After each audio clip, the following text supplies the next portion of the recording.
पुत्राच्या गोडम पैतनात प्रार्थनेचे म्हणून जाईल. आमेन. हालेलुया.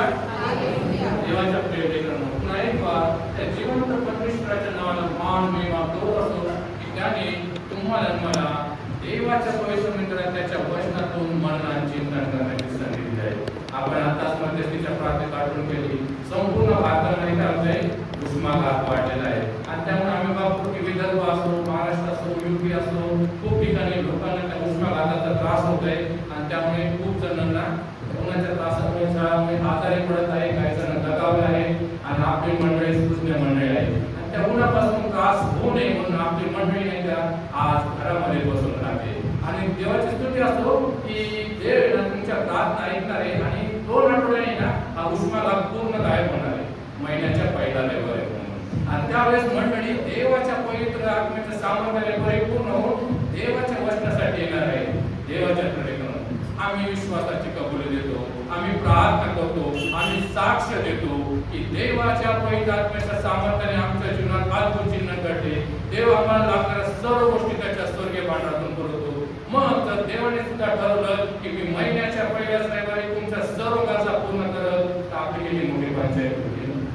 पण आम्ही सोयीस्करपणे म्हणतो की आम्ही आमच्या इच्छेप्रमाणे चालत. देवा तू कृपाळू आहे, तू आमच्यावर प्रीती करतोस कारण आम्ही ऐकलं आहे देव प्रीती आहे आणि त्याने आमच्यावर प्रीती केली आणि म्हणून आपल्या ऐकवता एक पुत्र दिला. म्हणून तू प्रीती करत राहा आणि आम्ही मेंढराप्रमाणे आम्हाला जसं पाहिजे तसं वागत राहू. पण देवाच्या ज्या आम्ही देवाच्या पवित्र मंदिरात देवाच्या वचनातून मनन चिंतन करण्यासाठी आलो आहे. जर आम्ही अनुवाद त्याचा 6वा अध्याय त्याचं 4थं वचन पाहिलं तर पवित्र शास्त्र स्पष्टपणे सांगतं की मी तुमचा देव परमेश्वर हा अनन्य परमेश्वर आहे आणि तो म्हणतो की मी माझे गौरव कोणा दुसऱ्यात घेऊ देणार नाही. आणि हो देवाच्या प्रेरणेकडून जर तो देव परमेश्वर अनन्य परमेश्वर आहे म्हणजे त्या परमेश्वरासारखा ह्या भूतलावर दुसरा कोणी नाही. तर देवाच्या प्रेरणेकडून त्या जिवंत परमेश्वराच्या समक्षेत येताना तुम्हाला मला विशेष करून काळजी घेतली पाहिजे. कारण जर आम्ही हिब्रू भाषेत पाहिले ना तर ते हिब्रू लोक या जे वचन आहे त्या वचनाला काय म्हणायचे माहिती का? शेमा म्हणजे ऐकणे आणि ते जे सुरुवातीला सांगितलं की ऐका, ते इस्रायल लोकांना ऐका आणि तुम्ही त्याप्रमाणे आपल्या जीवनाला ते वचन लागू करा. केवळ ऐकणे या जे वचनामध्ये समाविष्ट नव्हते तर त्याप्रमाणे आचरण करणे, ते उठता बसता निसता त्याप्रमाणे वागणे हे देवाला तुमच्या माझ्याकडून अपेक्षित होतं, ज्याप्रमाणे त्या इस्रायल लोकांकडून अपेक्षित होतं. म्हणून देवाच्या प्रेरणेकडून जर तुम्ही आम्ही म्हणतो की परमेश्वर आज देव आहे, त्या परमेश्वर आहे त्या प्रभू येशू ख्रिस्ताच्या द्वारे तुमच्यावर माझ्यावर प्रीती केली आणि तुमच्या माझ्या जीवनामध्ये अद्भुत चिन्ह चमत्कार घडले, तर त्या जिवंत देवाला आम्ही सदैव मान महिमा गौरव दिलं पाहिजे. कारण परमेश्वराचं वचन स्पष्टपणे सांगतं की तो परमेश्वरासारखा या भूतलावर दुसरा कोणी नाही. या भूतलावर मूर्त्या म्हटलेले अनेक देव असतील, अनेक आत्मे असतील, पण त्या सर्व मूर्त्यांमध्ये त्या सर्व आत्म्यांमध्ये तुमचा माझा देव परमेश्वर हा सर्वश्रेष्ठ आहे आणि त्या सर्वश्रेष्ठ त्या जिवंत आणि त्याच खऱ्या एकमात्र परमेश्वराची ज्याने ही संपूर्ण आकाश व पृथ्वीची निर्मिती केली तुम्ही मी या पवित्र मंदिरात स्तुतीला आराधना करण्यासाठी व त्याच्या नावाला मान महिमा गौरव देण्यासाठी जमलेलो आहोत. आणि आम्हाला माहित आहे की या जिवंत देवाला प्रसन्न करण्यासाठी आम्हाला फार काही तपश्चर्या करायची गरज होती का? नाही. तो कधी म्हटलं का आम्हाला खूप पायी चाला, खूप 40 दिवस उपास करा, नाहीतर वर्षभर उपास करा, उपास तापास करा, स्वतःच्या जीवाला दंड करून घ्या म्हणजे मी तुम्हाला प्रसन्न होईल आणि मग मी तुम्ही जे माझ्याकडे मागत आहात त्या सर्व तुमच्या इच्छा त्या सर्व तुमच्या गरजा पूर्ण करेल?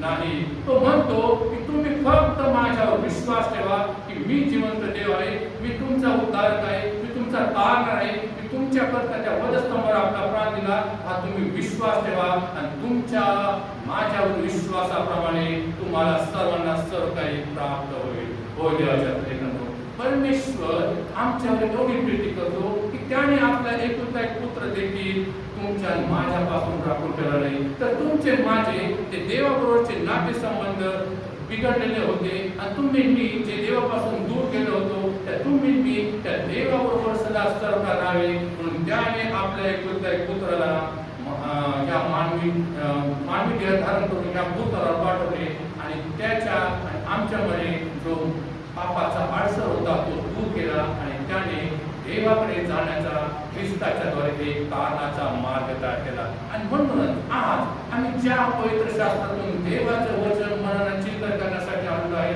ते हे परमेश्वराने यासाठी दिलं नाही की आम्ही ती वचने अगदी त्या शास्त्रीय पुरुषासाठी तोंडपाठ करावी आणि आम्ही दिवस रात्र ती मुखाने बोलावी आणि ते वचन तोंडपाठ केल्यानंतर आम्ही त्यातील एखादं वचन बोलावं आणि आम्ही भूताला म्हणायचं हे सैताना या नावातून निघून जा किंवा आम्ही त्या सैतानाला विरोध करायचं. तर परमेश्वराचं पवित्र शास्त्र ज्याला इंग्लिशमध्ये बायबल म्हणतात आणि त्याची एक छान व्याख्या केली आहे की बायबल म्हणजे biblical instruction before living the earth. म्हणजे हे देवाचं शास्त्रीय म्हणजे देवाने त्याच्या पवित्र ज्ञानाने दिलेलं तुम्हाला मला सूचना आहे की ज्या सूचनांचं तुम्ही मी पालन करावं. म्हणजे जी तुमची माझी आशा आहे की या भूतलावर तुम्ही मी त्या जिवंत परमेश्वराच्या सानिध्यात जाणार आहोत. त्या सानिध्यात जाताना तुम्ही मी पवित्र निर्दोष आणि जशी त्या देवाची चित्तवृत्ती होती तशी चित्तवृत्ती धारण करणारी असावी. कारण जर आमचा देव प्रकाश आहे तर आम्हाला देखील त्या प्रकाशाच्या प्रजेप्रमाणे चाललं पाहिजे. कारण जेथे प्रकाश असतो तेथे अंधकार मुळीच नसतो. आणि मग जर आम्ही आमच्या अंतःकरणात अंधकार घेऊन आयुष्यभर जगलो तर आम्ही कोणत्या आशेने त्या जिवंत परमेश्वराच्या सानिध्यात जाणार आहोत. म्हणून देवाच्या प्रेरणेनो आज तुम्हाला मला परमेश्वर योहान शुभकरण्याचा 10वा अध्याय 10व्या वचनात म्हणतो की मी म्हणजे प्रभू येशू ख्रिस्त या भूतलावर आलो ते यासाठी की तुम्हाला जीवन प्राप्त व्हावे आणि तेही विपुलपणे जीवन प्राप्त व्हावे म्हणून आलेलो आहे. मग देवाच्या प्रेरणेनो आम्हा प्रत्येकाची आशा आहे अपेक्षा असते की आम्हा प्रत्येकाला जीवन प्राप्त हो आमचा नाश होऊ नये तर आम्ही सदा सर्वकाळ जिवंत राहावं. पण ते करत असताना आम्ही महत्वाची गोष्ट विचारतो आणि त्या गोष्टीकडे जाण्यापूर्वी मला एक गोष्ट विचारायची की रोज आज किंवा आज सकाळी किंवा रोज कोण कोण नाश्ता करतो? नाश्ता करतो सकाळी उठल्यावर काका खाणार शरीराला ताकद द्यावं म्हणून किंवा दुपारी नाश्ता जेवण करतो त्याच्यामध्ये काय खातो आपण? भाजी पोळी खातो. मग देवाच्या प्रेरणेने समजा जर आमच्या बहिणी किंवा माझ्या बहिणीने माझ्या भावांना सकाळी नाश्त्यामध्ये पोळीच्या ऐवजी गहू दिला तर चालेल का? का बरं? पोळी खाऊन तर शक्ती सामर्थ्य तर पोळी कशापासून बनते? गव्हापासून बनते. मग गहू खाऊन नाही येणार का शक्ती सामर्थ्य? यायला पाहिजे की नाही? पण देवाच्या प्रेरणेने जर सीमा सिस्टरांनी अनिल भाईला म्हटलं की सकाळी तुम जा रहे हो काम पे तो ये लो एक प्लेट पर गहू घेऊ और खा लो इसे. आणि भाई काय आनंदाने खाते? नाही खाणार. देवाच्या प्रेरणेने जरी चपाती किंवा पोळी ही गव्हापासून बनवलेली असते तरी ती पोळी बनवण्यासाठी सीमा सिस्टरना मेहनत करावं लागेल. जे अनिल भाईने गहू आणले असतील ते गहू ते निवडतील ते गिरणीमध्ये देतील त्याचं पीठ करतील. ते पीठ केल्यानंतर ते घरी आणतील त्याच्या पाणी टाकून त्याचं कणिक करतील त्याच्या पोळ्या लाटतील त्याला शेगडीवर ठेवतील आणि मग त्याच्यानंतर त्या पोळ्या चांगल्या भाजल्यानंतर अनिल भाईला देतील आणि मग अनिल भाई म्हणतील अच्छा खाना बनाया. देवाच्या प्रेरणेने आमच्या देवाचं वचन सुद्धा तेच आहे. जर तुम्हाला मला देवाच्या वचनाकडून अपेक्षा असेल की जीवन मिळावं तर देवाच्या प्रेरणेने ते वचन देखील तुम्हाला मला नुसतं वाचून नुसतं बोलून थांबायचं नाहीये. तर त्या वचनाप्रमाणे आम्हाला त्या वचनाला आमच्या जीवनामध्ये प्रक्रिया करायचं आहे. त्या वचनाला प्रमाण करायचं म्हणजे सारखं सारखं बोलायचं आहे. ते वचन वाचून वाचून देवाच्या पवित्र आत्म्याला सांगायचं आहे की देवा तुझा पवित्र आत्मा त्या वचनाच्या द्वारे माझ्याशी काय बोलत आहे आणि तेव्हा देवाचा पवित्र आत्मा तुमच्या माझ्या अंतःकरणाशी बोलल. कारण देवाचं वचन पवित्र शास्त्र स्पष्टपणे सांगतं की आरशाप्रमाणे आहे जे तुम्हाला माझ्या आमच्या अंतःकरणातील स्थिती दाखवतं जे आमच्या मानवी बुद्धीमुळे आम्हाला समजू शकत नाही. कारण आम्ही किती पापी असो आम्ही किती वाईट वागणारे असो पण कोणी आम्हाला काय म्हटलं तर आम्ही म्हणतो की नाही मी चांगला आहे तुझ्यामध्येच काहीतरी प्रॉब्लेम आहे तुला मला समजता येत नाही म्हणून. होय देवाच्या प्रेरणेने. पण दुसरे तिमोथेयाचा 3रा अध्याय 16 वचन सांगतं की प्रत्येक ईश्वर प्रेरित शास्त्रलेख सद्बोध दोष दाखवणे सुधारणूक नीती शिक्षण याकरता उपयोग आहे यासाठी की देवाचा भक्त पूर्ण होऊन प्रत्येक चांगल्या कामासाठी सज्ज व्हावा. तर देवाच्या प्रेरणेने देवाचे भक्त कोण आहोत? तुम्ही मी. आणि जर तुम्ही मी चांगल्या कामासाठी सज्ज व्हायचं आहे तर तुम्हाला मला देवाच्या वचनातून मनन आणि चिंतन करण्याची देवाचं वचन नुसतं ऐकण्याची नाही तर तर त्याप्रमाणे आपल्या जीवनाला ते लागू करण्याची नितांत गरज आहे. आणि म्हणून आज जे वचन तुम्ही मी या म्हणण्याकरता निवडलं आहे, देवाचा पवित्र आत्मा त्याच्या पवित्र आत्मा त्याच्या मार्गदर्शनाद्वारे जे तुमच्या माझ्याशी बोलणार आहे ते वचन आहे दानिएल याचा 5वा अध्याय आणि त्याची 18 ते 27 वचन. कदाचित ही घटना आम्हाला सर्वांना माहीत असेल की ही घटना त्या काळची आहे जेव्हा परमेश्वराने इस्रायल राष्ट्र, ज्या राष्ट्राला स्वतःचे राष्ट्र म्हणून इतरांना एक आदर्श म्हणून निवडलेलं होतं आणि त्या राष्ट्राच्या द्वारे परमेश्वर आपली मान महिमा गौरव प्रकट करणार होता. त्या इस्रायल राष्ट्राने परमेश्वराच्या विरुद्ध आज्ञाभंग केली, परमेश्वराविरुद्ध बंडखोरी केली आणि त्या बंडखोर वृत्तीमुळे त्या परमेश्वराने त्यांना शासन केलं आणि त्यांना बाबेलच्या बंदिवासात पाठवलं. तर दुसरे इतिहास याचा 36वा अध्याय आणि 15 वचन पाहिलं तर ते स्पष्टपणे सांगतं की त्या इस्रायलांच्या पूर्वजांचा देव परमेश्वर त्यांच्यावर प्रीती करत होता आणि त्याची इच्छा होती की त्याच्या लोकांनी त्याच्या वचनामध्ये चालावं, त्याच्या वचनामध्ये बोलावं, त्या वचनाला लागू करावं आणि त्याद्वारे परमेश्वर त्या लोकांना जो आशीर्वाद देणार आहे त्या आशीर्वादाकडे इतर राष्ट्रांनी पाहावं आणि त्यांनी म्हणावं की खरोखर हा इस्रायलमध्ये जिवंत देव राहतो आणि तो लोक त्या लोकांना आशीर्वाद करतो. पण हे इस्रायल लोक वेळोवेळी परमेश्वराचं बंडखोरी करत गेले. देवाच्या पवित्र आत्म्याने त्याच्या दूतांकडे, त्याच्या संदेष्टांकडे त्यांना वेळोवेळी सूचना दिली होती, त्यांना देवाच्या वचनातून मार्गदर्शन केलं होतं, पण त्यांनी आपला हट्टी स्वभाव सोडला नाही. आणि त्यामुळे दुसरे इतिहास याचा 36वा अध्याय 15 वचनामध्ये स्पष्टपणे सांगतं की देवाला दुसरा कोणताही पर्याय उरला नाही आणि मग त्याने त्या संपूर्ण राष्ट्राला शिक्षा करण्याचे ठरवले. आणि मग त्याने त्या इस्रायलावर, त्या यहुदा राष्ट्रावर किंवा यरूशलेमवर बाबेलचा राजा नबुकदनेस्सर याला आणले आणि त्या राजाने संपूर्ण यरूशलेम बेचिराख केले. परमेश्वराचं पवित्र मंदिर, ज्या ठिकाणी परमेश्वराच्या पवित्र आत्म्याचा वास होत होता, जो वास तर लोकांच्या पातकामुळे, लोकांच्या आज्ञाभंगामुळे त्याचा पवित्र आत्मा निघून गेला होता, देवाच्या मंदिराचा संपूर्ण नाश केला आणि देवाच्या मंदिरात जी काही सोन्या रुपयाची पवित्र स्थानात ठेवलेली पात्रे होती ती सर्व पात्रे घेऊन तो बाबेल देशात आपल्या नगरात गेला आणि त्याने सोन्या रुपयाची पात्रे आपल्या देवाच्या पवित्र मंदिरात नेऊन ठेवली.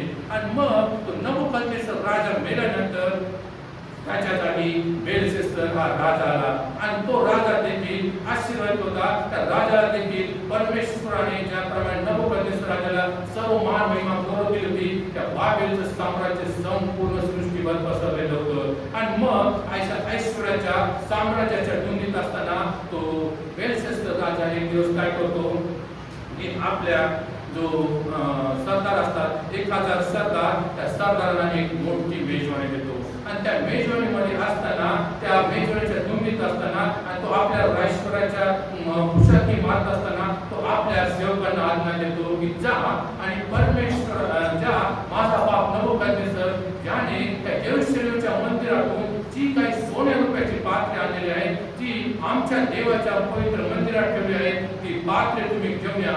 म्हणजे आमचा देव, ज्या देव महान आहे, ज्याने आम्हाला त्या संपूर्ण सृष्टीवर आमचं साम्राज्य पसरलं, त्या देवाच्या नामात आनंदोत्सव करत असताना आम्ही त्या सोन्या रुपयाच्या पात्रातून मी, माझे सरदार, माझी पत्नी, माझ्या उपपत्नी या द्राक्षरस पिऊ. आणि मग त्या राजाच्या आज्ञेप्रमाणे सेवक जातात, त्यांच्या मंदिरातून सोन्या रुपयाची पात्रे घेऊन येतात आणि मग राजा त्याचे सरदार हे सर्व त्यातून द्राक्षरस पितात. आणि वचन सांगते काष्ट, पाषाण, पितळ, सोने रुपये यापासून बनलेल्या देवाची ते स्तुती आराधना करतात. आणि मग त्या सर्व गोष्टी चालू असताना राजा ज्या सिंहासनावर बसलेला होता, त्या सिंहासनासमोर त्या रात्रीच्या समयी एक दीपवृक्ष होता. त्या दीपवृक्षासमोरील भिंतीच्या किल्ल्यावर, म्हणजे भिंतीचा किल्ला म्हणजे पूर्वीच्या काळी जी राजमहालाच्या भिंती असतात, त्या दगडाच्या बांधलेल्या असतात, त्या सुबक दिसाव्या म्हणून त्यांच्यावर जे काही चुन्याचा लेप केलेला असतो, त्या लेप केलेल्या भिंतीवर मानवी हाताची बोटे प्रगट होतात. आणि ती मानवी हाताची बोटे प्रगट झाल्यावर ते काहीतरी लिहितात. आणि जेव्हा राजा सिंहासनावर बसून त्या समोरच्या भिंतीवर ती मानवी हाताची बोटे लिहित असताना पाहतो, तेव्हा तो अतिशय भयकंपित होतो. भीतीने त्याच्या कमरेचे सांधे निकटतात, त्याचे पाय लटपटू लागतात आणि तो मोठ्याने ओरडतो, जा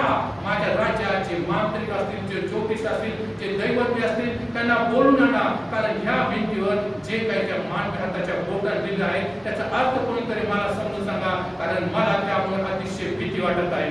आणि मग राजांना झाल्यावर त्या राज्यातील सर्व ज्योतिष येतात, सर्व मांत्रिक येतात, सर्व जे ज्ञानी पुरुष येतात, पण त्या कोणालाही त्याचा अर्थ वाचून दाखवता येत नाही आणि त्या शब्द वाचून दाखवता येत नाही, त्याचा अर्थ सांगता येत नाही. आणि मग राजा अधिक क्रोधाविष्ट होतो. तो म्हणतो की एवढे मांत्रिक, एवढे माझ्या राज्यात ज्योतिष असताना कोणाला सांगता येत नाही का? आणि जेव्हा राजा क्रोधाविष्ट होतो आणि हा सर्व गडबड गोंधळ चालू असतो, तेव्हा राणी त्या सर्व गोंधळ ऐकून त्या भोजनगृहात येते आणि ती राजाला म्हणते, महाराज आपण चिराई वासा, आपण क्रोधाविष्ट होऊ नका.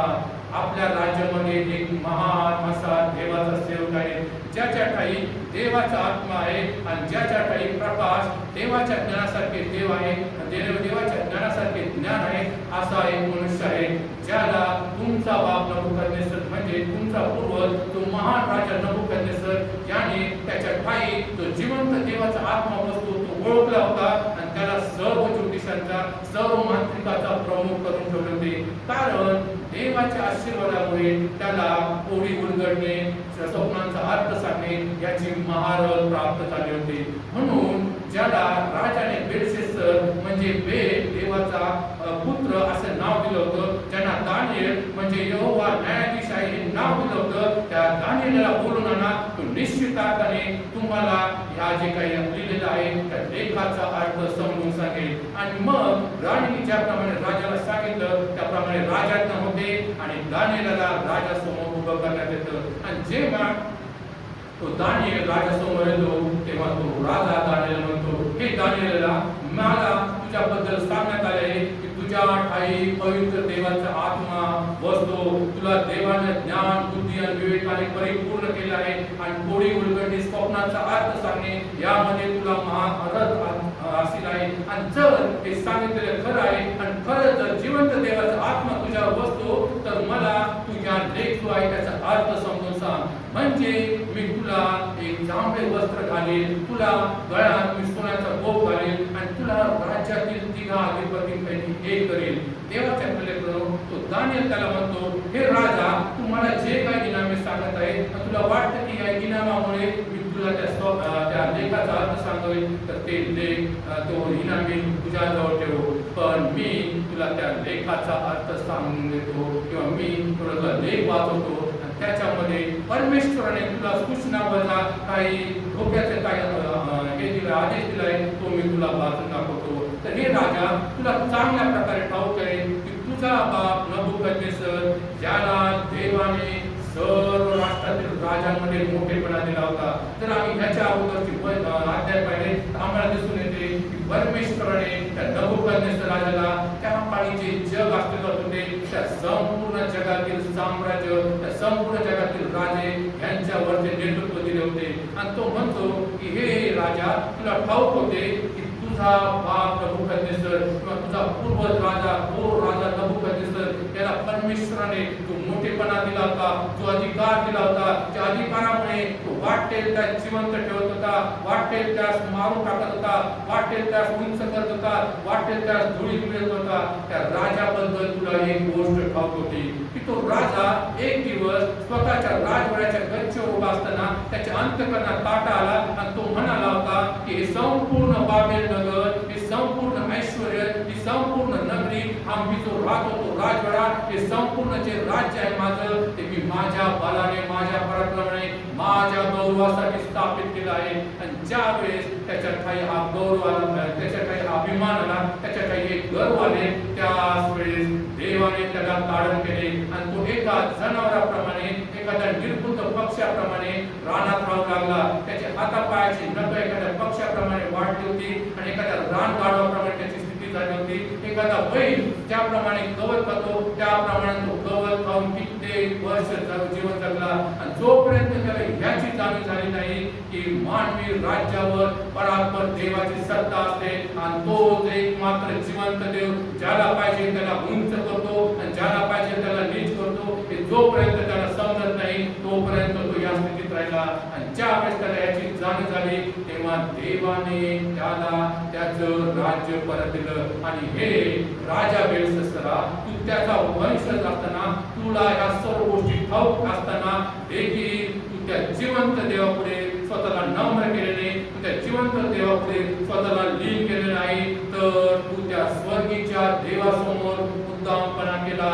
आणि त्याच्या पवित्र मंदिरातील जी पात्रे होती ती त्या देवाच्या गौरवासाठी, त्याचा सन्मान करण्यासाठी नेमलेली होती, ती पात्रे तू तुझ्या राजवाड्यात आणली. त्या पात्रातून तू, तुझे सरदार, तुझे पत्नी, तुझ्या उपपत्नी हे द्राक्ष रस पिले. आणि ज्या मूर्त्यांना कान आहेत पण ज्यांना ऐकू येत नाही, ज्यांना डोळे आहेत पण ज्यांना दिसत नाही, आणि ज्यांना समज बुद्धी नाही, त्या मूर्त्यांची तुम्ही स्तुती आराधना केली. म्हणून हे राजा बेलशस्सरा, त्या देवाने ते मानवी हात पाठवून तुला एक धोक्याची सूचना दिली आहे की ज्या देवाच्या हाती तुझे सर्व व्यवहार आहे, ज्या देवाच्या हाती तुझा प्राण आहे, त्या देवाला तू मान दिला नाही, त्या देवाला तू सन्मान दिला नाही. म्हणून त्या देवाने तुला ही सूचना वजा, धोक्याची सूचना वजा एक चेतावणी दिली आहे. आणि ती आहे मने मने तकीर उपासते. त्या 25व्या वचनावर आज विशेष करून तुम्ही मी मनन चिंतन करणार आहे. तो म्हणतो मने मने तकीर उपासते.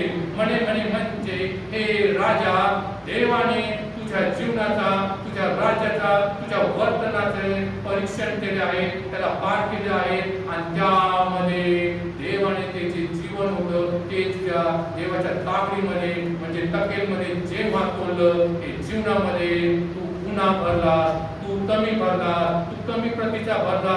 आणि देवाच्या दृष्टीने तू कमी प्रतीचा भरल्यामुळे त्या देवाने तुला शिक्षा केली आहे की तुझं राज्य काढून घेण्यात येईल आणि ते मेदी आणि पारसी लोकांना देण्यात येईल. आणि देवाच्या प्रेमिकांनो पुढे वचन सांगतं, त्याच रात्री कासद्याचा राजा बेलशस्सर याचा वध झाला आणि मेदी राजा होता, तो त्या ठिकाणी त्या सिंहासनावर राजासनावर आरूढ झाला. देवाच्या प्रेमिकांनो, मग या गोष्टीचा तुमच्या माझ्या जीवनाशी काय संबंध? आम्ही म्हणू अहो ब्रदर, या गोष्टी 2-2.5 वर्षापूर्वीपासून घडलेल्या त्या इस्रायलच्या राष्ट्रामध्ये होत्या. तो बाबेलचा राजा ज्याला इराकचा म्हणतात, त्याच्या देशाचा राजा होता. आणि आज त्यांचा आमचा काय संबंध? कारण आम्ही तर आज नव्या कराराच्या कराराखाली राहतो, आम्ही जुन्या कराराखाली जीवन जगत नाही. मग त्यांचा आमच्या जीवनामध्ये काय संबंध? देवाच्या प्रेमिकांनो, आज देवाचं वचन तुमच्या माझ्या ख्रिस्ती जीवनाकरता लागू पडतं. आज देव तुमच्या माझ्या जीवनाबद्दल ह्याच वचनाच्याद्वारे बोलणार आहे की आज तुम्ही मी जे ख्रिस्ती जीवन जगत आहोत, तुम्ही मी जे स्वतःला विश्वास म्हणत आहोत, ते जर आध्यात्मिक जीवन देवाने त्याच्या तराजूमध्ये, देवाने त्याच्या ताकदीमध्ये तोडले, तर काय देव तुम्हाला मला देखील त्या राजाप्रमाणे बोलणार आहे किंवा आम्ही देवाच्या तराजूमध्ये योग्य रीतीने पास करणार आहोत किंवा देवाच्या दृष्टीने आम्ही मौल्यवान करणार आहोत, त्याचा विचार करायचा आहे. म्हणून जर आम्ही पहिले करीन याचा 10वा अध्याय आणि 6वं वचन पाहिलं तर ते सांगतं की जुन्या करारात किंवा इस्रायल राष्ट्राच्या इतिहासात ज्या गोष्टी घडलेल्या आहेत त्या उदाहरणादाखल घडलेल्या आहेत, त्या तुमच्या माझ्यासाठी उदाहरण होत्या की ज्या अशा रीतीने की त्या लोकांनी जे लोक झाला, त्या लोकांनी ज्या चुका केल्या, त्या चुका तुम्ही करू नये आणि त्यांच्याप्रमाणे तुम्हाला मला शिक्षा होऊ नये. तर पहा, तुमचा माझा देव काही बदलणारा देव नाही. त्या इस्रायल राष्ट्र जे राष्ट्र निवडलेलं होतं, ते राष्ट्राने देवाविरुद्ध बंडखोरी केली, ते राष्ट्राने देवाच्या संदेशाने जे काही सूचना दिल्या होत्या त्यांचे पालन केले नाही, म्हणून देवाने त्या राष्ट्राला शिक्षा केली. पण आम्ही येशू ख्रिस्तावरील विश्वासाने तारलेलो आहोत, आम्ही देवाच्या वर विश्वास ठेवणार आहोत आणि आम्ही जर आमच्या इच्छेप्रमाणे जीवन जगलो तर आमचं शिक्षा होणार नाही किंवा देव आमच्यावर क्रोधाविष्ट होणार नाही.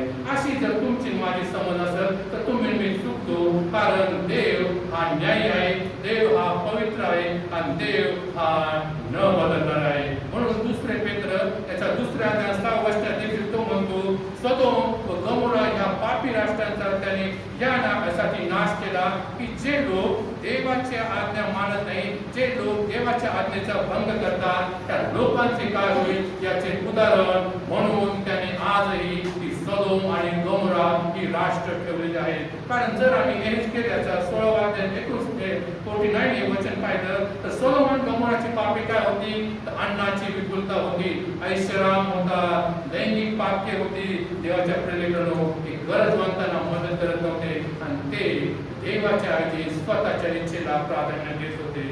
म्हणून देवाच्या प्रेलेकरांनो आज तुम्हाला मला देवाचं वचन तेच सांगत आहे. पण आज आम्ही पाहतो की त्या काळी देखील परमेश्वराने इस्रायल राष्ट्रांना खूप वेळ शिक्षा केली होती, पण ते त्यांच्या इतिहासापासून काही एक धडा शिकले नाही.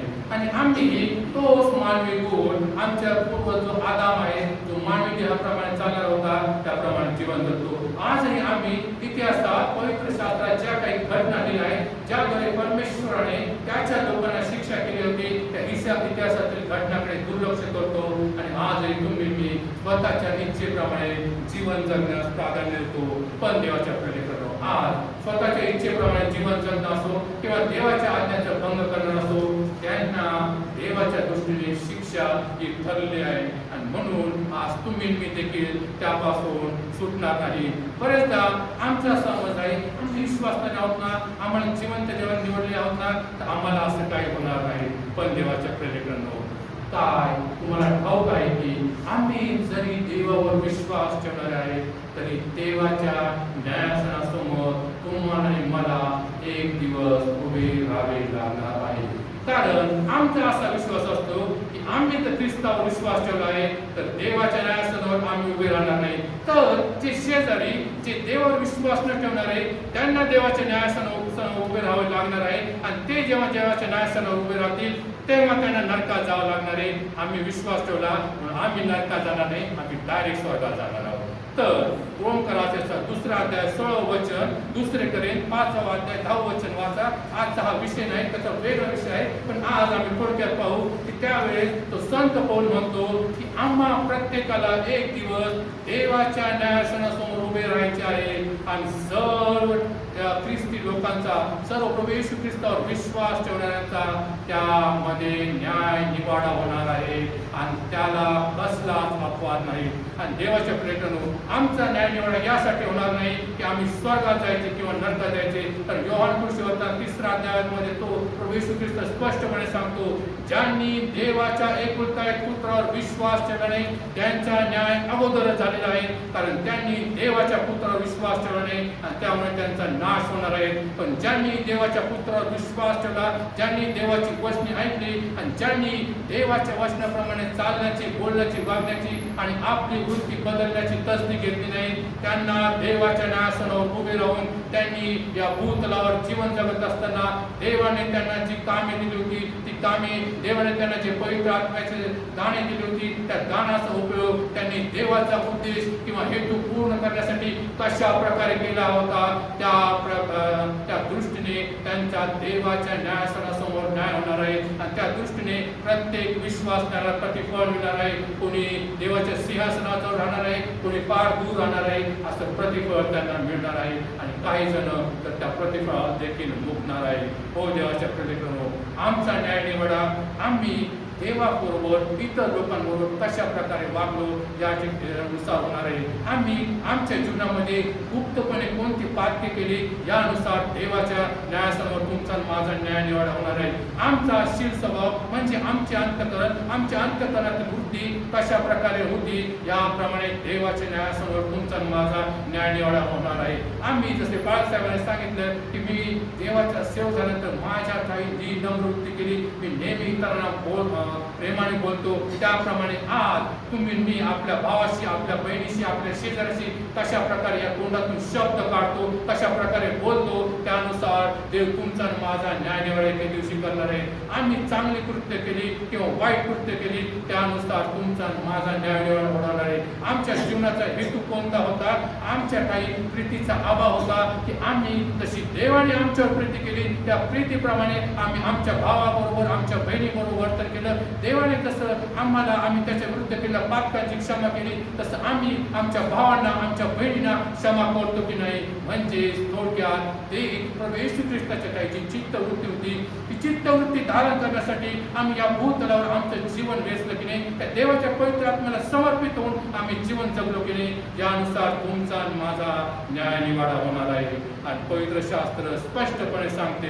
दुसरे करेल 13वा अध्याय 5वं वचन, तुम्ही विश्वासात आहात की नाही याविषयी स्वतःचे परीक्षण करा. कारण कदाचित तुम्हाला वाटत असेल की तुम्ही त्या विश्वासामध्ये जीवन जगत आहात, परंतु तुम्ही ज्या आशेसाठी जीवन जगत आहात तो तुमचा उद्धार करणारा प्रभू येशू ख्रिस्त ज्यावेळेस त्या भूतलावर येईल आणि तुम्हाला घेऊन जाण्यासाठी जेव्हा होईल त्यावेळेस तुम्हाला दिसून येईल की तुमच्या ठाई त्या ख्रिस्ताची चित्तवृत्ती नव्हती, तुमच्या ठाई त्या देवाच्या कसोटीस उतरलेलं जीवन नव्हतं आणि त्यामुळे तुम्हाला हताश निराश व्हावं लागेल आणि तुम्हाला लाजेने मान खाली घालावं लागेल.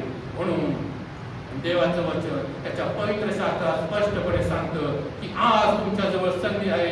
आज तुम्ही तुमच्या अंतःकरणाचं परीक्षण करा की आज मी देवाचं वचन वाचतो, आज मी देवाचं वचन ऐकतो आणि मी आज त्या देवाच्या वचनाप्रमाणे जीवन जगत आहे की नाही, की आज मी त्या जिवंत देवाच्या सहवासात त्याच्या वचनाप्रमाणे राहतो की नाही. कारण जर मी त्या जिवंत देवाच्या सहवासात राहतो तर त्या देवाच्या प्रकाशामध्ये मला माझ्यातील दोष उन्माद दिसतील आणि ते देवाचं वचन देवाच्या पवित्र आत्म्याच्या सामर्थ्याने आज मला तो दोष आणि उन्माद दूर करण्यासाठी शक्ती आणि सामर्थ्य आणि मार्गदर्शन पूर्वक देवाच्या प्रेरितांवर आज तुमच्या माझ्याजवळ संधी आहे. पण पहा, आम्ही काय करतो, बाजारात गेल्यावर ना 2-3 हजाराचा कपडा, शर्ट, पॅन्ट, साडी खरेदी करायची असली ना तर त्याला पार असं ओढून पाहतो कपडा चांगला आहे की नाही. नाही तर काय व्हायचं, 2-3 धुण्यामध्ये तो विरायचा आणि आमचे 2-3 हजार रुपये पाण्यात जायचे. फ्रीज, टीव्ही घेतोय, कुठं डेंट आहे का नाही. कारण 30-40 हजाराचा फ्रीज घेतला, 90 हजाराचा मोबाईल घेतला, खराब बिराब झाला तर एवढे मेहनतीचे पैसे माझे. पण हे जीवन कोणी दिलं? प्रभू येशू ख्रिस्ताने दिलं ना. आणि त्यासाठी काय करावं लागलं देवाला?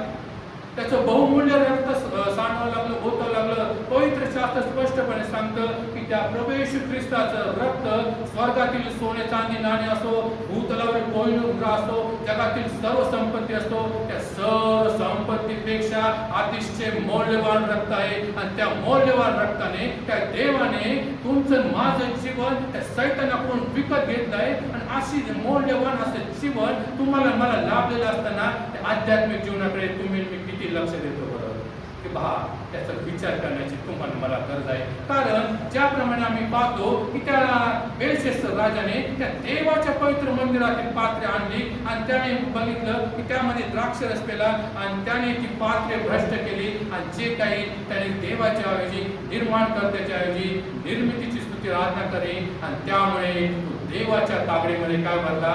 योग्य भरला. बरोबर की नाही? आणि देवाने त्याला आशीर्वाद दिला. हालेलुया. बरोबर आहे ना? नाही ना? म्हणजे जागे आहात तुम्ही. नाही तर म्हणा मोठमोठ्याने ओरडतं नाही काय, लोरी गातोय, मंडळी झोपली का काय देवाच्या लेकरांवर. जर त्या राजाने त्या देवाच्या पवित्र मंदिरातील पात्रे भ्रष्ट केली आणि आम्ही कोण आहोत? 1 कोरिंथी 16 कितीतरी वेळेस वाचलं. तुम्ही देवाचे मंदिर आहात आणि तुमच्या ठाई देवाचा पवित्र आत्मा वास करतो. हे तुम्हाला ठाऊक नाही काय? होय, आम्हाला ठाऊक आहे. आम्ही स्वतःला देवाचे निवडलेले पवित्र लोक म्हणतो. मग देवाच्या प्रेरितांनो, जर त्या राजाने देवाच्या मंदिरातील पवित्र मंदिरातील पात्रे भ्रष्ट केली, द्राक्षरस पिऊन त्यांना भ्रष्ट केलं आणि त्या पात्रामध्ये जर त्याने द्राक्षरस टाकल्यामुळे ती भ्रष्ट झाली तर तुम्ही मी जिवंत देवाचे मंदिर, तुम्ही मी त्या जिवंत देवाच्या पवित्र आत्म्याचे निवासस्थान असलेले लोक आहोत. तर आज तुमच्या माझ्या शरीरामध्ये, तुमच्या माझ्या अंतःकरणामध्ये आज आम्ही काय घेऊन आहोत याचा प्रत्येकाने आज विचार करण्याची गरज आहे. कारण जर गलतीकारास पत्र याचा 5वा अध्याय आणि त्याचा 19वा वचन याप्रमाणे आम्ही पाहिलंय, जर आमच्या ठाई अशुद्धपण आहे, जर आम्ही एकमेकांबद्दल वैर करतो, जर आम्ही कलह करतो, जर आम्ही भाऊ बहिणीबरोबर भांडतो, आम्ही एकमेकांची चुगली करतो, आम्ही एकमेकांबद्दल वाईट बोलतो, आम्ही एकमेकांच्या मिळालेल्या वस्तूबद्दल हेवा करतो आणि जर आम्ही सर्व प्रकारे एकमेकांबद्दल भांडण तंटा करतो आणि आम्ही आमच्या मंदिरात असो, आमच्या जीवनात असो, स्वतःला मिळालेल्या देवाने दिलेल्या आशीर्वादाबद्दल जर गर्व अभिमान करतो, तर अशा प्रत्येकाला पवित्र शास्त्र सांगते की देवाच्या राज्यामध्ये प्रवेश आहे. बरोबर ना? आणि देव सांगतं की त्यापुढे सांगतो की जे देवाच्या इच्छेप्रमाणे वागतात, जे एकमेकांसाठी प्रीतीने वागतात, जे एकमेकांकडे शांतीने राहतात, त्यांना देव बिलकुल स्वर्गाच्या राज्यात गेला नाही. सत्य आहे. आम्ही कसं वागतो याचा प्रत्येकाने विचार करा. कारण कोणाला आपल्याला एकमेकांचा न्याय निवाडा करण्यासाठी ठेवलं नाही. तर देवाचं वचन तुमच्या माझ्यासाठी स्पष्टपणे बोलतोय की आज मी देवाचं वचन ऐकून त्याप्रमाणे वागतो का, की आज माझ्या अंतःकरणात काय आहे ते प्रत्येकाला ठाऊक असतं. कारण शेजारचा जरी म्हणत क्रिस्तोफर खूप चांगला आहे, पण देवाला आणि त्या क्रिस्तोफरला माहिती आहे की त्याच्या अंतःकरणामध्ये काय आहे, त्याच्या मनामध्ये काय चाललेलं असतं. तो होठाने जरी चांगलं बोलत असलं तर त्याचं अंतःकरण कोणत्या गोष्टी करत, ही प्रत्येक मनुष्याची अस्तित्व आहे. म्हणून आज प्रत्येकाने मन करायचंय, प्रत्येकाने चिंतन करायचंय, कारण ही देवाने तुम्हाला मला दिलेली संधी आहे. कारण आताच बाळासाहेबांनी सांगितलं, अहो कितीतरी राज्यामध्ये देवाचं वचन सांगण्यापासून बंदी आहे, लोकांना त्रास दिला जात आहे.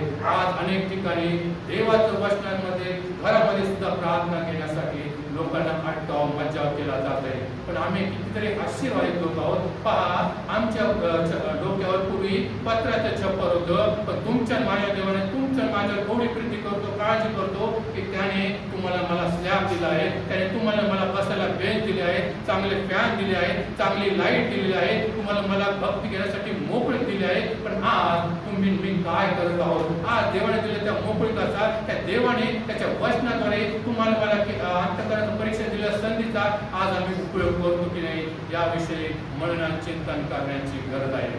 कारण ज्याप्रमाणे ते देवाचं वचन त्याला दानियल म्हणतो त्याप्रमाणे ज्या देवाच्या हाती त्या राजाचा प्राण होता, ज्या देवाच्या स्वाधी त्याचे सर्व व्यवहार होते, त्या देवाला त्या राजाने मान दिला नाही. म्हणून देवाने त्याच्या पूर्वीपासून जे साम्राज्य, जो अधिकार, जो मान महिमा त्याला दिला होता तो काढून घेतला. मग देवाच्या प्रेलेकरांनो, त्याच तुमच्या देवाने, त्याच माझ्या जिवंत देवाने प्रभू येशू ख्रिस्ताच्या द्वारे तुम्हाला मला सर्व प्रकारचे आई आणि आध्यात्मिक आशीर्वाद देऊन तृप्त केलेले आहेत. मग आज तुम्ही मी आपल्या जीवनामध्ये त्या जिवंत देवाला मान देतो का? पुन्हा आम्ही म्हणू, होय ब्रदर, निश्चित अर्थाने देतो. म्हणूनच तर आज आम्ही देवाच्या पवित्र मंदिरात त्याची प्रार्थना करण्यासाठी, त्याची स्तुती आराधना करण्यासाठी जमलो आहोत. जेव्हा बुकाने ब्रदर म्हटले मोठ्याने टाळ्या वाजवा, तेव्हा आम्ही मोठमोठ्याने टाळ्या वाजवल्या. जेव्हा ते म्हटले आणखी पुन्हा एकदा गीत गा, आम्ही पुन्हा एकदा गीत गायलं. मग आम्ही देवाला मान देतो की नाही? पण देवाच्या प्रेलेकरांनो, लूक सुवर्तमान याचा 14वा अध्याय 26वा वचन काय सांगते? जर कोणी माझ्याकडे येईल आणि आपला बाप, आपली बायको, मुले, भाऊ, बहीण यांचा व आपल्या स्वतःच्या जीवाचा द्वेष करणार नाही, तर त्याला माझा शिष्य म्हणजे फॉलोअर, मला अनुसरणारा होता येणार नाही. याचा अर्थ असा नाही की देवाने आपल्या पत्नीचा, आपल्या आई बाबांचा आपल्याला द्वेष करायला सांगितलंय. त्यांना म्हणायचं देवाने मला सांगितलंय मी माझं जीवन जगत, तुम्ही अनाथ आश्रमात जा, असं देव सांगत नाही. देव म्हणतो की आम्ही आमच्या जीवनातील प्रत्येक प्रिय गोष्टीबद्दल, आम्ही स्वतःच्या जीवनाबद्दल, मला आवडणाऱ्या प्रत्येक गोष्टीच्या अगोदर त्या जिवंत देवाला आपल्या जीवनामध्ये प्रथम स्थान दिलं पाहिजे. किती महत्वाची गोष्ट असो, त्या गोष्टीच्या अगोदर आम्ही आमच्या जीवनामध्ये त्या देवाला प्रथम स्थान दिलं पाहिजे. पण आम्ही बघतो की बाळासाहेब नेमकं आमचे महत्वाचं काम रविवारीच निघतं. हो, कारण आठवडाभर आम्हाला ड्युट्यांमुळे टाइम मिळत नाही. रविवारी सुट्टीचा वेळ असतो आणि त्याच्यात आम्हाला तुम्ही म्हणता की चेसला वेळेवर या. काय बाळासाहेब तुम्ही म्हणता चेसला वेळेवर या, आणि बरोबर वेळ त्या म्हणतात वरतून म्हणतात आलं नाही ना तर तुम्हाला फाईन लावल. त्या बाळासाहेबांना अजून एक मजला मागायचं काय बरं? देवाच्या प्रेलेकरांनो, नाही. त्यांची इच्छा आहे की मेंढपाळ म्हणून त्यांच्या मेंढराने त्या जिवंत देवाचा मान करावा. कारण त्यांच्या म्हणण्याप्रमाणे, त्यांनी वचनातून शिकविल्याप्रमाणे जेव्हा त्या आमच्या प्राणाला ख्रिस्ताचं येणं होईल त्यावेळेस बाळासाहेबांची इच्छा आहे की बाळासाहेबच नाही, तिथं बसणारे सर्वजण त्या ख्रिस्तासंगतीवर उचलले जावं. आणि म्हणून ते तुम्हाला धमकी वजा सूचना देत असतात. पण बाळासाहेब तुम्ही किती सांगा, किती बोला, किती फाईन लावा, 2 काय 5 मजले बांधा, पण आम्ही काही सुधारणार नाही. आणि आम्ही त्या हट्टी मेंढराप्रमाणे त्या आमच्या मागचेप्रमाणे चालू. पण देवाचे जर तुमची माझी हीच प्रवृत्ती, हीच वृत्ती असेल तर देवाचं वचन स्पष्टपणे सांगतं तुमच्या माझ्या ख्रिस्त येण्याचा समय कोणालाही ठाऊक नाही. आज खूप जणांना माहिती असतं, खूप जण सांगतात 2026 मध्ये येईल, कुंभमेळ्यात येईल, त्याच्यानंतर येईल. पण देवाच्या प्रेलेकरांनो, प्रभू येशू ख्रिस्ताने स्पष्टपणे सांगितलं आहे की त्याचे येण्याचा समय केवळ स्वर्गीय पित्याला माहीत आहे. आणि त्यामुळे तो म्हणतो तुम्ही दक्ष राहा, तुम्ही सावध राहा. आणि आज तुम्हाला मला सावध राहण्याची आणि दक्ष राहण्याची गरज आहे. कारण जर आम्हाला वाटत असतं की रविवारी येतो बाळासाहेब तुम्हाला माहिती का मी दान धर्म करण्यामध्ये आणि हे तुम्ही सांगितलं त्यामध्ये त्या सर्वांपेक्षा जास्त पैसे चर्चा बांधकामासाठी दिलं. माहिती का तुम्हाला मी आठवड्यातून 2-3 दिवस उपवास करतो, सकाळी पहाटे 4ला उठून प्रार्थना करतो आणि रात्रीची सुद्धा जागली की उत्तम प्रार्थना करतो. म्हणजे मी खूप धार्मिक आहे. पण देवाच्या प्रिय देवाचं वचन स्पष्टपणे सांगतो की जे शास्त्रीय परुषी आणि ती जकादाराची गोष्ट होती, तो शास्त्री म्हणत होता की पहा मी आठवड्यातून 2 दिवस उपवास करतो, मी दान धर्म करतो. त्याला प्रभू येशू ख्रिस्ताने धार्मिक म्हटलं का? नाही म्हटलं. तो आम्हाला धार्मिक म्हणणार आहे का? नाही. अहो जे लोक धनाच्या मोठमोठ्या थैल्या छन पैसे वाजवत त्या देवाच्या भांडणात आणून टाकत होते आणि लोकांना सांगत होते 1 लाख रुपये दान दिलं बरं का. प्रभू येशू ख्रिस्त काय म्हणतो? तुझ्या दानाला महत्व नाही, तुझ्या पैशाचा मला मोह नाही. तर त्या विधवेने त्याच्या मिळकतीतून तिच्या अंतःकरणाच्या समृद्धीमधून जे 2 टोल दिले ते माझ्या दृष्टीने मौल्यवान आहे. होय, तुमच्या माझ्या धनाची, तुमच्या माझ्या फार धार्मिकतेची देवाला गरज नाही. कारण परमेश्वराचं वचन सांगतं आमची धार्मिकता, आमच्या ह्या धार्मिक कृत्या त्या परमेश्वरासमोर घाणेरड्या चिंधीसारखी आहे. तर त्याला तुमचं माझं भग्न अंतःकरण हवं आहे. आणि ज्या अंतःकरणाप्रमाणे जेव्हा तुम्ही मी जीवन जगा त्यावेळेस देव तुम्हाला मला त्याचा पुत्र, त्याचा कन्या म्हणणार आहे. नाहीतर देवाच्या प्रेमित्रांनो तुमची माझी स्थिती मत्ते कृष्णवर्धन याचा 7वा अध्याय 23व्या वचनाप्रमाणे होणार आहे. ज्यावेळेस तुमचा माझा प्रभू आपल्या राजवैभवाने आणि त्यावेळेस तुम्हाला मला त्या 7वा अध्याय 23व्या वचनातले शब्द ऐकावे लागेल. ख्रिस्तोफर किंवा बेताने हिलिंग मिनिस्ट्रीच्या माझ्या मंडळीतील प्रिय लेकरांनो, मला तुमची कधीच ओळख नव्हती. अहो अनाचार करणाऱ्यांनो, माझ्या पुढून निघून जा. देवाच्या लेकरांनो, खात्रीने तुम्हाला आणि मला हे शब्द ऐकण्याची इच्छा नाही आहे. तर खात्रीने मला हे शब्द ऐकण्याची इच्छा आहे की अहो देवाच्या लेकरांनो, जे राज्य या युगाच्या आरंभापासून माझ्या स्वर्गीय पित्याने तुमच्या करता नेमून ठेवलं होतं त्या स्वर्गाच्या राज्यात या आणि प्रवेश करा. म्हणून देवाच्या लेकरांनो, आज ज्या देवाने तुम्हाला मला संधी दिली आहे, ज्या देवाने तुम्हाला मला आपलं आत्मपरीक्षण करण्यासाठी आज तो मला त्याच्या पवित्र वचनातून त्याच्या पवित्र सामर्थ्याने मार्गदर्शन करत आहे. आज जर तुम्ही त्या संधीचं सोनं केलं तर निश्चित अर्थाने तुम्ही मी त्या येशू ख्रिस्ताबरोबर, ज्याला आम्ही उद्धारक म्हणतो, ज्याला आम्ही तारणहार म्हणतो, त्याच्याबरोबर सुद्धा सहकार आहोत. पण जर आम्ही आमच्या अंतःकरणाच्या हट्टी प्रभावाप्रमाणे चालण्याचा आमचा दुराग्रह सोडला नाही तर निश्चित अर्थाने आम्ही त्या देवाच्या सानिध्यापासून सदा सर्वकाळ वंचित राहणार आहोत. ज्याप्रमाणे त्या राजाने त्या परमेश्वराला मान सन्मान दिला नाही, ज्याप्रमाणे त्या राजाने देवाच्या इच्छेचा गौरव केला नाही, त्याप्रमाणे जर तुम्ही मी जीवन जगलो आणि तुम्ही मी हे शरीररूपी पात्र अशाच प्रकारे भ्रष्ट करण्यात आलो तर त्याप्रमाणे त्या देवाने त्या राजाचं राज्य काढून घेतलं आणि ते दुसऱ्याला दिलं. त्याप्रमाणे आज तुम्ही मी त्या वचनदत्त स्वर्गाच्या राज्यात प्रवेश करू शकणार नाही. म्हणून आज देवाचं वचन तुम्हाला मला पुन्हा एक वार म्हणत आहे, म्हणे म्हणे टके उपासतील. म्हणजे माझ्या प्रिय लेकरांनो, जर आज मी तुमच्या जीवनाचं परीक्षण केलं, निरीक्षण केलं आणि जर आज मी तुम्हाला माझ्या न्यायाच्या तराजूमध्ये तोडलं आणि जर तुम्ही गुन्हे भरला तर तुमचा नाश होईल. आणि माझी इच्छा आहे, माझ्या स्वर्गातील पित्याची इच्छा आहे की कोणाचाही नाश होऊ नये, तर सर्वांना सार्वकालिक जीवन प्राप्त हो. पण आज मी तुमच्या साठी त्या स्वर्गीय पित्याजवळ मध्यस्थी करत आहे, ख्रिस्त म्हणत आहे, त्या मध्यस्थी करत आहे. त्यामुळे तुम्हाला जी संधी मिळत आहे ती संधी साधून घ्या आणि देवाच्या इच्छेप्रमाणे जीवन जगण्यासाठी आज तुम्ही स्वतःचं अंतःकरण समर्पित करा. हो देवाच्या लेकरांनो, आज तुम्हाला मला देवाने संधी दिली आहे. कदाचित आमच्या जीवनामध्ये दोष असतील, उणिवा असतील, कदाचित ते दोष आणि उणिवा तुम्हाला मला ठाऊक नसतील, पण पवित्र शास्त्र सांगते देवाच्या वचनाच्या आशा, देवाच्या पवित्र आत्म्याचे मार्गदर्शन मागा, तो तुम्हाला मला निश्चित अर्थाने सहाय्यता देईल, मदत करेल. देव बाप करू ह्या वचनाच्या द्वारे आणि त्याच्या पवित्र आत्म्याच्या सामर्थ्याच्याद्वारे तुम्हाला मला त्याच्या इच्छेप्रमाणे जीवन जगण्यात शक्ती, सामर्थ्य आणि मार्गदर्शन करू. आपण प्रार्थना